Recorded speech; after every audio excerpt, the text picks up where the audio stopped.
여러분께서는 지금 경제학자 곽수종이 보는 새로운 시사, 곽수종의 뉴스 정면 승부와 함께하고 계십니다. 외신 읽어주는 남자, 정면 타임즈. 네, 외신 소식 만나보겠습니다. 코리아 타임즈의 박시수 기자입니다. 안녕하세요. 안녕하세요. 자, 올해 마지막 외신 브리핑인데 한 해를 한번 정리 좀 해주세요.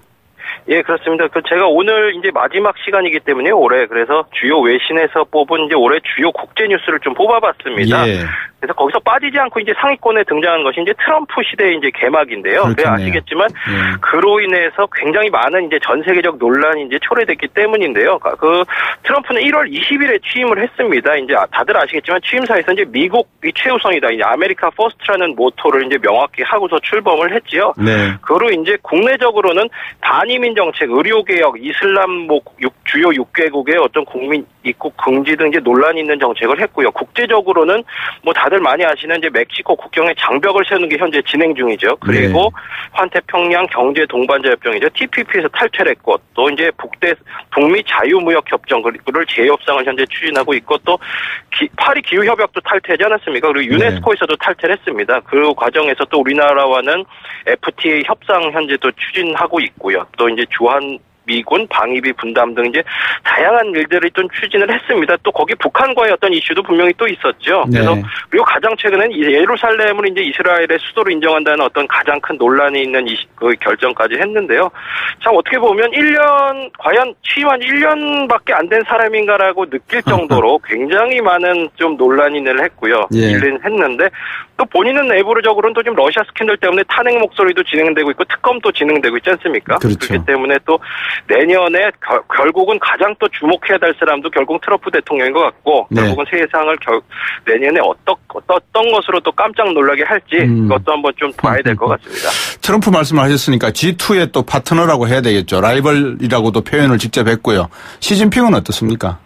예, 그렇습니다. 지난 시진핑이 집권 2기를 10월 달에 이제 시작을 했습니다. 그러면서 중화민족의 중흥과 또 다른 것이 이제 세계화와 자유무역을 수호자가 되겠다, 이렇게 얘기를 했는데요. 그것이 바로 미국이 이제 앞서 말씀드린 것처럼 결국 이런 논란이 되는 정책을 통해서 어떤 전 세계적인 어떤 입지가 줄어드는 것을 결국 파고드는 것이 아니냐, 이렇게 또 분석을 하는 사람들이 있습니다. 또 이제 주목할 점은 이제 덩샤오핑 때부터 유지되던 이제 도광양회라고 합니다. 이제 조용히 자기 때를 기다리면서 힘을 키운다라는 어떤 정책이 그동안의 어떤 중국 정책의 어떤 중심이었는데요. 그것을 이번 어떤 이 집권 2기에서는 그것을 급선회하면서 이제 분발해서 성과를 직접 이뤄내겠다. 그리고 분발 유희라는 어떤 그런 얘기를 하면서 이런 결국 적극적인 목소리를 내겠다라는 어떤 포지션을 취했습니다. 그렇기 때문에 내년에 시진핑이 어떤 국제사회 이슈, 특히 이제 뭐 경제, 군사, 외교 쪽에서 결국 어떤 목소리가 낼 것인가, 이런 것도 결국은 좀 미국과 중국 사이의 어떤 헤게모니 싸움이랄까요? 거기서 지켜봐야 될 관전 포인트, 이렇게 좀 보입니다. 저는 개인적으로 시진핑이 참 무섭다고 생각하는 게요. 2012년부터 시작이 된 소위 12차 5개년 경제개발 계획 가운데서 10년에 걸쳐서 1조 5천억 달러를 갖다가 반도체에다가 반도체라든지 7대 산업에다가 투자하겠다라고 발표를 하면서, 이 중국 지도자들이 경제적인 어떤 인프라를 구축하거나 플랫폼을 만드는데도 상당히 좀 탁견이 있구나, 이런 생각이 들더라고요. 그래서 상당히 그렇기 때문에 실제 2050년까지 이제 미국을 제치고 세계 최강국이겠다라는 포부도 이제 그 당시 이제 발표한 적이 있습니다. 중동 아프리카 철권 통치자들 이번에 퇴장한 것도 하나 이슈가 되겠네요. 예, 그렇습니다. 제가 이전에 한번 전해드린 적이 있는 것 같은데요. 이제 37년간 짐바브웨를 통치했던 이제 무가베 대통령이 이제 11월에 쿠데타로 이제 퇴장을 했죠.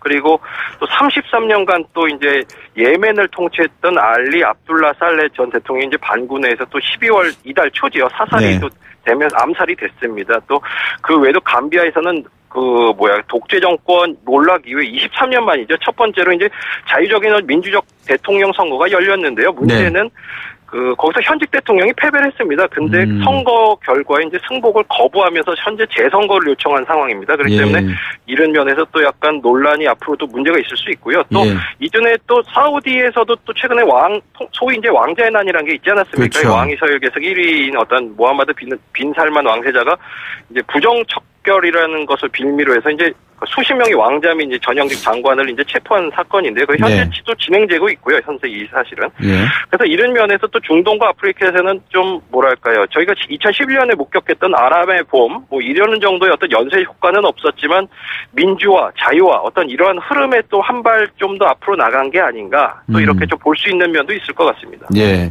자, 이제 또 새해가 되는 순간에 카운트다운을 하게 되면 많은 사람들이 뭐 뉴욕 메디슨 스퀘어 가든이라든지 이런 곳에 모이게 되는데 그때마다 떠오르는 게 주요 도시의 테러 공포입니다. 이것도 있었죠, 이번에 올해. 예, 그렇습니다. 굉장히 또 많은 또 사건이 있었는데 그 가장 좀 중요한 것은 이전에 어떤 테러라는 것은 그 주요 어떤 뭐랄까 정부기관이랄까요? 이런 것을 폭발물을 통해서 어떤 그 정확히 정밀하게 공격을 하는 그런 형태가 많았다면 올해는 그 승합차나 차량을 통해서 이제 일반 시민을 공격하는 어떤 이런 것이 많았는데요. 예. 방금 말씀하신 대로 올해 3월이죠. 이제 영국 런던의 웨스트민스터 브릿지에서 이제 자동차가 폭주를 하면서 이제 시민들을 쳐서 이제 5명이 사망한 경우가 있었고요. 네. 이제 비슷한 사건이 스웨덴에서 4월 그렇죠. 그리고 동일하게 또 런던에서 방금 말씀하신 런던 브릿지에서 또 6월에 있었습니다. 그래서 8명이 사망을 했고요. 스페인, 미국의 최근이죠. 10월 31일에 미국 맨하탄에서 이제 트럭이 돌진해서 이제 8명이 사망한 사건이 있습니다. 그래서 이런 결국은 테러에도 어떤 이런 약간 뭐랄까요 무차별적인 민간인 그리고 관광객을 향한 어떤 이런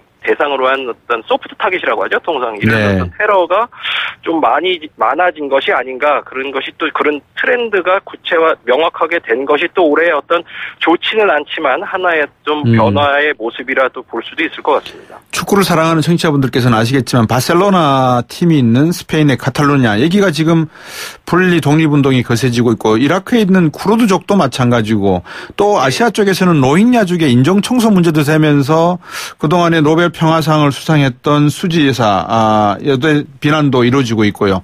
좀 곳곳에 그런 이야기들이 많은 것 같습니다. 그죠? 예, 그렇습니다.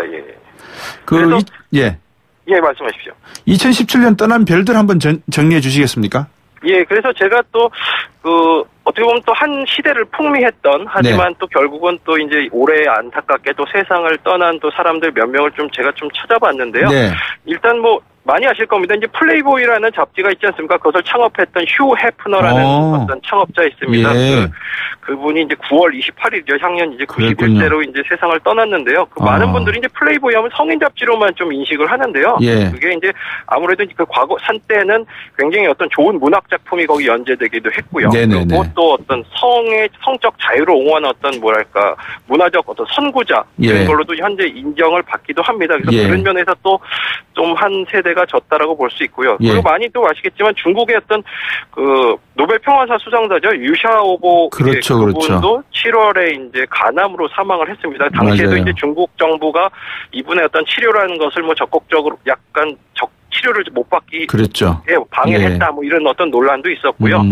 그리고 국내는 많이 안 알려졌지만 이제 그 아폴로 17호를 타고 1972년에 달을 갔던 어떻게 보면 마지막 우주인이라고 할 수 있죠. 유진 서난이라는 분도 이제 올해 세상을 떠났습니다. 그 외에 많이 아시는 제임스 본드 007로 알려진 로저 모 이제 배우도 이제 5월에 89세 나이로 세상을 떠났고요. 또 저희에게는 사실 통일과 관련해서 많은 언론 인터뷰도 있었던 분인데 그 서독 총리였죠. 그 헬무트 콜. 그분도 이제 6월에 또 세상을 떠났습니다. 그래서 그분 같은 경우에 이제 독일의 어떤 통일을 이끌어했던 분으로서 저희에게 어떻게 보면 많은 좀 말을 해줄 수 있는 분이었는데 결국은 이렇게 또 시간이 지나면서 또 세상을 떠나는 분들이 나타난 것 같습니다. 제가 한 해를 얼마나 어리석게 살았는지 말씀 주신 5분 중에서 콜 전 소독 총리하고 류샤보 돌아가신 것만 알고 나머지 분들은 오늘 처음 들었습니다. 오늘 소식 잘 들었습니다. 고맙습니다.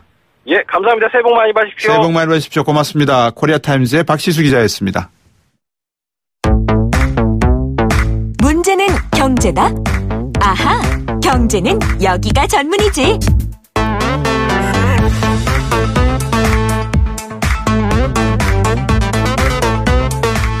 네, 곽수영의 뉴스정면 승부 듣고 계시고요. 경제는 여기가 전문이지 시간이 됐습니다. 제가 김동연 경제부총리 경제정책 방향 발표된 내용을 간단하게 제가 말씀만 드렸었는데 문재인 정부 들어서 두 번째 경제정책 비전 발표가 있었습니다. 어떤 내용들이었는지 한번 경향신문의 경제부 박병률 기자와 함께 말씀 나눠보겠습니다. 안녕하세요. 네, 안녕하세요. 자, 모시 5달 만에 나온 내년도 경제정책 방향의 초점이었습니까? 네, 지난해 7월에 새 정부의 경제정책 방향이 나왔었고요. 네. 그리고 이제 어제 2018년 경제정책 방향이 5달 만에 나왔는데 저희가 쭉 지켜보니까 가장 차이가 나는 게 5달 전에는 소득주도 성장이 가장 도드라졌었습니다. 네. 근데 이번에는 조금 달라졌다 이런 얘기인데 원래 이제 문재인 정부가 주장하는 그 4가지 주요 정책 방향이 있는데요. 네. 소득주도 성장, 일자리 창출, 혁신 성장, 공정 경제 이 4가지입니다. 예. 근데 그 5달 전에는 그 중에서도 소득주도 성장이 가장 두드러졌는데 네. 어제는 좀 달랐습니다. 네, 어떻게 달랐습니까? 어제는 제가 책자를 보니까 맨 앞에 나와 있는 게 예. 외국인 투자, 유턴 기업 지원 등 국내 투자 유치 지원 제도를 고용 창출과 신산업 업종 중심 지원 방향으로 개편하겠다. 여기 지금 맨 앞에 나와 있습니다. 네. 5살 전에 나왔던 거는 1번이 최저임금 1만 원 달성 지원 이거였는데 네. 이거서 정책 맨 앞에 내세운 게 다르다는 게 벌써 느낌이 확연히 좀 달라집니다. 그리고 이러한 이제 일자리 창출에 내년에 이제 정부가 모든 이제 역량을 총동원 하겠다 이런 의미인데 네. 일자리를 만들기 위해서는 또 혁신 성장 이 내용도 지금 많이 담고 있습니다. 예.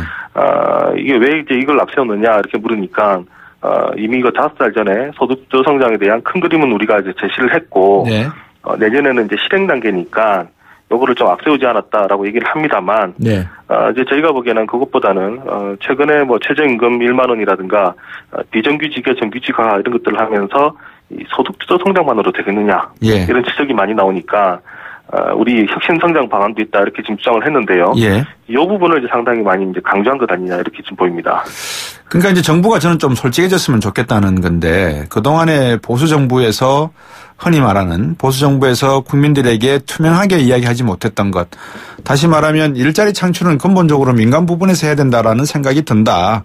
정부가 할 수 있는 공무원 수 늘리는 거는 제한적으로 재정 문제도 있고 해서 좀 국민들 고통이 따르니 이거를 민간 부분에서 해야 되니까 법인세 문제도 좀 낮춰가는 방향이 불가피해 보이는 것 같고 외국인 투자와 해외에 있던 기업들을 다시 불러들이는데 어떤 유인책을 써서 우리의 성장률을 올리고 일자리를 만드는 데에 대한 고민이 정부의 고민이다. 이러면은 좀 설득력이 있을 것 같은데 물론 어렵습니다. 문제는 그죠? 네. 어쨌든 전반적으로 말씀하신 것처럼 조금 좀 쫓긴다라는 좀 느낌도 좀 들기는 부분도 있는데요. 네. 어제 이제 발표한 것을 보면 이제 8대 핵심 선도 사업이라는 것을 이제 정했습니다. 뭡니까? 8가지 선도 사업이? 초연결 지능화. 말이 좀 어려운데 빅데이터를 얘기합니다. 예. 그리고 스마트 공장, 예. 핀테크, 스마트팜, 재생에너지, 스마트시티, 드론, 자율주행 자동차. 이렇게 8개인데 이 8개 사업에 대해서는 이제 R&D 투자 집중하고 또 자금 지원도 집중하겠다. 이렇게 말을 했습니다. 네. 또 이제 이 8개 사업에 대해서는 이제 규제도 대폭 이제 풀어주겠다 이렇게 얘기를 했는데요. 그러면서 이제 규제 샌드박스라는 얘기를 했습니다. 샌드박스요? 샌드박스요. 예, 샌드박스. 예, 그러니까 모래박스가 되겠죠. 예. 그러니까 어린아이가 이제 모래탄에서 마음껏 놀 수 있도록, 그러니까 모래 밖에 나오지 못하고, 예. 안에서 마음 놓게 이제 놀 수 있도록 이렇게 풀어주는 것처럼, 네. 특정 지역에 한해서 규제를 풀어주겠다 이런 얘기입니다. 예. 이렇게 위해서는 한 4가지 정도 법이 필요한데요. 뭐 ICT 특별법, 뭐 지역특구법, 산업융합촉진법, 그리고 금융혁신지원특별법 이런 이제 법들이 필요한데, 네. 이런 입법들을 조속히 추진하겠다라고 얘기를 했고요. 예. 만약 입법이 어려우면 시행령이나 시행규칙을 바꿔서라도 신속하게 규제를 풀어주겠다. 예. 아주 이렇게 강도 높게 얘기를 했습니다. 제가 그 앞에서도 몇 번 계속 말씀을 드리고 있는데 중국에서 12차, 13차 5개년 경제개발계획에서 방금 말씀하신 8개 선도 사업과 중복되는 사업에다가 1조 5천억 달러를 투자를 했단 말입니다. 네. 중국이 하루에 11,000개의 벤처기업이 생기거든요. 우리나라가 11,000개까지는 안 생기더라도 한 100개 정도는 생겨야지만 중국과 비슷하다라고 할 수 있겠는데 그래야 일자리 창출이라든지 이 새로운 어떤 그 기업가 마인드 새로운 산업을 선도할 수 있는 그런 새로운 기업가들이 나올 수가 있는데 과연 그게 지금 규제 때문에 안 되는 겁니까? 아니면 뭐 때문에 안 되는 겁니까? 뭐 일단 여러 가지를 또 봐야 될 것 같은데 예. 사실 이렇게 지금 정부가 8개 정한 거에 대해서도 좀 우려스럽다라는 일종의 얘기도 나옵니다. 그러니까 여기 고용률이나 취업률이 얼마나 되는지에 대한 데이터도 안 나오지 않습니까? 백데이터가 없지 않습니까 지금? 네, 이제 그런 빅데이터를 이야기하면서. 네, 그런 부분도 있고 그다음에 또 4차 산업혁명이라는 게 예. 과연 이렇게 8개 산업 이렇게 정하는 게 맞느냐? 네. 이게 또 특정 산업에 대해서 지원해주고 예. 어떻게 보면 좀 특혜가 될 텐데 예. 이렇게 한다고 과연 클 수 있느냐 이런 좀 회의적인 시각도 있습니다. 예. 예를 들면 어제 이제 발표했던 8개 산업 중에는요. 예. 박근혜 정부에서 선정했던 것들이 또 많이 빠져 있습니다. 예, 박근혜 정부에서 선정했던 뭐 3D 예. 프린팅 이런 게 안 보이고요. 예. 그다음 또 바이오 관련된 것들. 예. 그리고 VR 이런 것들은 또 이번에 또 다 빠졌거든요. 예. 이렇게 이제 정부가 바뀔 때마다 특정 업종을 선정을 하고 네. 또 그 뒤에 바뀌고 이렇게 돼버리면 네. 결국 이게 지속성이 있겠느냐 이제 이런 우려가 있고요. 예. 그래서 사실 지금 그 말씀하신 것처럼 이제 정부 입장에서는 특정 업종만 이렇게 선정을 해가지고 돈을 많이 넣어주는 이런 방향보다는 예. 좀 4차 산업을 좀 넓게 해석을 해가지고 예. 이 민간에서 돈이 돌도록 예. 그러니까 이제 민간이 판단을 해서 얘가 돈이 되구나 싶으면 돈을 예. 투자를 할 수 있게 하고 네. 그렇게 할 수 있도록 뭐 벤처 캐피탈이라든가 이런 부분에 좀 힘을 실어주는 게 좋지 않느냐 이런 예. 지금 얘기도 지금 나오고 있는데요. 예. 뭐 예컨대 최근에 보면 지금 가상 통화가 지금 아주 크게 바람몰이를 하고 있는데 그렇죠. 여기 지금 블록체인 기술을 기반으로 한 거란 말입니다. 그렇죠. 그런데 이게 작년만 하더라도 과연 이 블록체인 기술이 돈이 될까 이게 알 수가 없었는데 네. 이렇게까지 될지는 아무도 몰랐던 겁니다. 네. 이걸 이제 정부가 예상했던 거냐 아니라는 예. 건데 예. 이런 측면에서 본다면 정부가 좀 어떤 핵심 성장을 위해서 예. 나서겠다라는 그 자체는 알겠는데 예. 이렇게 몇 가지 업종을 정해가지고 예. 밀어붙이는 게 과연 4차 산업혁명 시대에 맞겠느냐라는 회의론. 예. 여기에 이제 과거에 우리가 지난 한 40년 동안 해왔던 이제 산업화 시대의 예. 전략인데요. 예. 그러니까 관주도, 관료주도의 그런 전략을 이번에 그대로 또 답습한 거 아니냐. 이런 좀 비판도 또 나오고 있습니다. 중국이 사회주의적 혼합 경제 체제라고 하면 중국은 분명히 공산당 주도의 경제 체제 맞습니다. 근데 중국의 효율성과 우리의 관주도 효율성의 차이가 나는 근본적인 이유는 뭘까요? 아무래도 장기 전략이라는 부분도 있을 테고요, 그죠? 예. 예. 그리고 이제 이게 규제에 대한 부분들도 보면, 사실 중국이 좀 부러운 부분은 또 이런 부분이 있는 것 같습니다. 그러니까 사전 규제는 적은데, 예. 사후에 어떤 문제가 발생한 것에 대해서는 또 강력하게 책임을 묻는. 네. 그러다 보니까 이제 초기에 어떤 시작할 때부터의 어떤 규제 같은 것들이 되게 작은 네. 그런 부분이 있고요. 예. 이제 그 부분은 곧 이제 또 진입 장벽을 많이 낮췄죠. 그렇죠. 네, 그래서 이제 손쉽게 작업을 하고 사업을 할 수가 있는 이런 여건들은 그러니까요. 상당히 좀 부러운 것 같습니다. 그런 부분인 것 같아요. 방금 지적을 해 주셨는데 진입장벽이 매우 낮다 보니까 특허법이라든지 지적재산권법이 존재를 하지만 이거는 그냥 존재로서만 의미가 있는 것이고 실질적으로 11,000개가 하루에 창업이 되면 또 새로운 제품을 만들어내면 모사품이 엄청나게 쏟아져 나오면서 결국은 완전 시장 경쟁에 가까운 경쟁을 하면서 정부는 수수방관하다가 제대로 된 기업이 하나 나오면 그 기업은 완전히 육성해버리는 그런 제도로 가고 있어서 이게 효율성 차원에서 엄청난 한국과의 격차를 벌이지 않나 그런 생각이 들더라고요. 네. 제가 얼마 전에 중국 가니까 이제 그런 얘기를 하는데요. 네. 그 벤처 창업가가 하는 얘기가. 네. 우리는 교도소 3장길을 걷고 있습니다. 이런 얘기를 했습니다. 예. 그러니까 이게 성공을 하면 아주 크게 이제 성공을 하지만. 그렇죠. 자칫 잘못하면 아주 이제 크게 이제 망할 수는 있는데. 예. 그럼에도 불구하고 기회가 있기 때문에. 네. 자기들은 사업을 한다 이런 얘기를 했는데요. 네. 참 오래 좀 머릿속에 남았던 것 같습니다. 그러니까요. 근데 이제 이것도 민간 부분의 도덕적 해이 문제도 존재를 합니다. 정부가 이런 벤처 기업들을 육성하기 위해서 많은 창업 지원을 해준다 하더라도 이것을 마치 눈먼 돈으로 생각하고 5천만 원 1억을 돈도 아닌 것으로 생각을 해서 그냥 한번 유의적 자금으로 쓰다가 관둬도 어떤 법적인 손해배상이나 형사적 책임을 지지 않게 된다면 이 도덕적 해이가 상당히 심하거든요. 민간 부분에서도.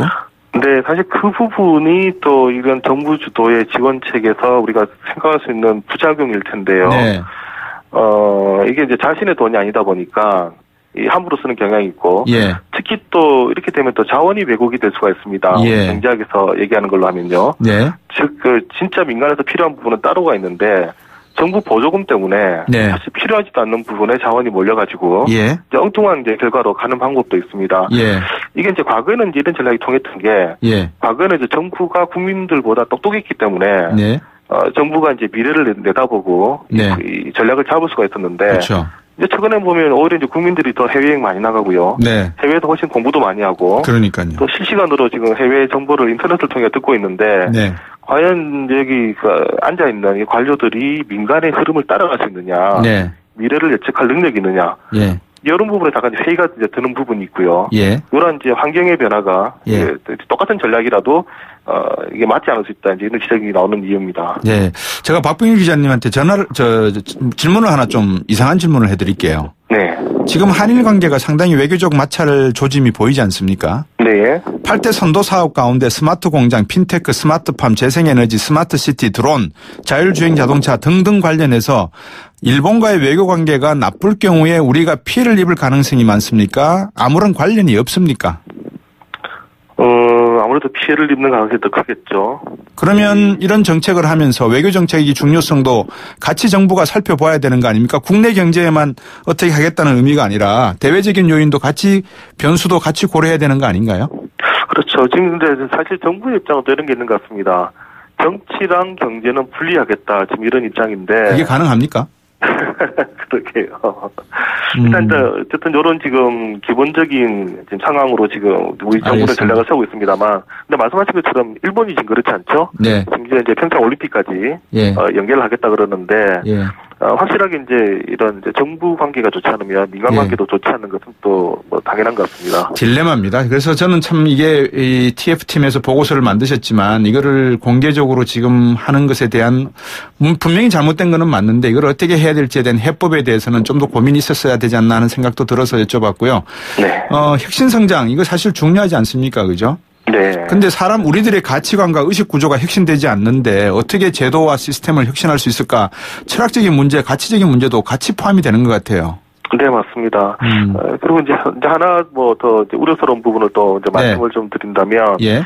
이 이제 다음 달에 문재인 대통령이 주재하는 규제개혁 대토론회 열겠다 이렇게 했고요. 아, 예. 또 3월에는 혁신성장 점검회의 열고, 예. 이 또 규제개혁 우수 사례 확산 공유하는 방법도 검토하겠다 이렇게 얘기했는데, 네. 이거 자칫 잘못하면 또 보여주기식 행사가 되는 거 아니냐. 예. 이 박근혜 정부 당시에도 손톱 밑에 가시 뽑겠다. 그러면서 뭐 민간합동 규제개혁 점검회의. 그리고 또 무역투자진흥회의. 그랬네요. 예, 대통령 주재하고 아주 근하게 행사를 했었는데. 네. 심사 지나보면 그 실익이 있었느냐. 제가 고개를 갸우뚱할 수밖에 없는데요. 네. 자칫 잘못해서 마음이 급해가지고. 예. 보여주기식 행사를 만약 많이 하게 되면. 예. 이 장기적으로도 우리가 또 다른 우를 또 범할 수 있다. 이런 걱정도 안 할 수가 없을 것 같습니다. 예, 인생 자체가 쇼기 때문에 정치는 특히 또 쇼를 잘 해야 되지만 그 쇼의 컨텐츠가 제대로 차 있느냐 또 투명하게 이루어지고 있느냐. 그러면 이거는 뭐 포퓰리즘 정책으로 가는 게 정치 아니겠습니까? 저는 그렇게 보는데 방금 지적해 주신 규제 완화 문제와 함께 혁신성장 안에 보면 보유세 문제가 또 있다 그러더라고요. 이 보유세 문제는 왜 그렇습니까? 네, 어제 또 뒤늦게 또 많이 또 불거졌는데요. 예. 어제 경제정책 방향을 보면 예. 공평과세라는 부분이 있습니다. 네. 공정경제라는 카테고리가 있고 그 안에 이제 공평과세가 있는데 늘 하는 말이잖아요, 공평과세. 네. 예. 근데 이 공평과세를 위한 세제 개편을 추진한다. 네. 지금 여기에 보면 다주택자 등에 대한 보유세 개편 방안을 검토하겠다 이렇게 되어 있습니다. 네. 우리가 통상 이 보유세 개편 방향은 부동산 가격 안정이라든가 거시경제 차원에서 얘기가 많이 나왔었는데요. 예. 이번에는 이제 공평과세, 공정경제로 지금 얘기를 하고 있습니다. 예. 그러다 보니까 이 보유세를 올리는 것 아니냐, 이런 얘기가 나오고, 실제로 이제 어제 정부에서도 내년에 조세재정 개혁 특위에서 논의를 하면 이걸 가지고 본격적으로 우리가 한번 들여다보겠다. 이런 얘기를 하면서, 아이고. 결국 올리는 것 아니냐, 이렇게 지금 얘기가 나오고 있습니다. 그럼 종부세 문제는 어떻게 됩니까? 이 보유세가 결국 크게 두 가지죠. 하나가 이제 재산세가 있고, 예. 또 하나가 이제 종합부동산세인데, 예. 그럼 만약에 이 보유세를 올린다는 얘기는 결국 종합부동산세부터 먼저 올릴 것 아니냐, 이런 얘기도 나옵니다. 그냥 재산세를 올리면 집 가진 사람 세금을 다 올리니까. 네. 이렇게 되면 조세 제한이 너무 커지니까요. 예. 그렇다면 일단 비싼 집을 가지고 있는 또 다주택자들이 예. 주로 많은 종부세를 먼저 건드리는 것 아니냐. 예. 더군다나 종부세는 국세이기 때문에 기재부가 결정할 수가 있습니다. 말씀 듣다 보니까 이게 소득주도 성장이 잘못하면 거꾸로 갈 수도 있다는 걱정도 되네요. 아니 그분들을 절대 옹호하자는 내용은 아닌데 어느 정도 속도가 제대로 맞아져야지만 이 소득주도 성장의 본질이 흐르지 않을 것 같아서 말씀을 드렸습니다. 오늘 말씀 여기까지 듣도록 하겠습니다. 고맙습니다. 네, 감사합니다. 경향신문 경제부의 박병일 기자였습니다. 오늘 방송하다 보니까 2017년은 분명히 대한민국 역사에서 한 획을 긋는 해였던 것 같습니다. 저는 내일 다시 뵙겠습니다. 곽수정이었습니다. 고맙습니다.